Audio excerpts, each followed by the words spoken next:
আসসালামু আলাইকুম। আজকে আমি নরম তুলতুলে রসে ভরা কালোজাম মিষ্টি বানিয়ে দেখাবো। প্রথমে 10 টাকা দামের 3 প্যাকেট গুঁড়া দুধ নিয়ে নিচ্ছি আর ময়দা half cup, baking powder half চামচ, 1 চামচ ঘি দিয়ে ভালো করে মিক্স করে তারপরে নর্মাল পানি অল্প অল্প করে দিয়ে মাখিয়ে নেব।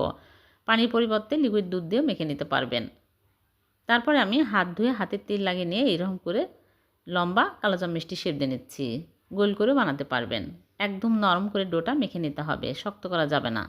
সবগুলো বানানো হয়ে গেছে। এখন হালকা কুসুম তেলের মধ্যে একটা একটা করে দিয়ে উল্টে পাল্টে ভেজে নেব। বেশি হাই হিটে তেল গরম করে মিষ্টি ছাড়া যাবে না। একদম হালকা কুসুম তেলের মধ্যে মিষ্টিগুলো দিয়ে উল্টিয়ে পাল্টিয়ে ভেজে নিতে হবে। তাহলে সব সাইডে সুন্দর কালার আসবে। যখন কালোজাম কালার হবে এরকম কালার, তখনই তুলে নিচ্ছে। এখন এই মিষ্টিগুলো ঠান্ডা করে নেব। চুলায় প্যান বসে চিনি 1 কাপ, পানি 2 কাপ, এলাচ দিয়ে আমি বলক তুলে নেব। ভালোভাবে বলক চলে আসলে মিষ্টিগুলো দিয়ে আমি 2 মিনিট জাল করে নেব। 2 মিনিট পর চুলা থেকে নামিয়ে রেখে দিব সারা রাত। পরের দিন সকালে মিষ্টিগুলো সার্ভ করে আপনাদেরকে দেখাচ্ছি। তারপরে আমি গুঁড়া দুধের মধ্যে কোট করে নিচ্ছি। হয়ে গেল ভীষণ সুস্বাদু নরম তুলতুলে রসে ভরা কালোজাম মিষ্টি। খুবই মজার হয়েছে। ভালো লাগলে লাইক, কমেন্ট, শেয়ার করে দেবেন। আল্লাহ হাফেজ।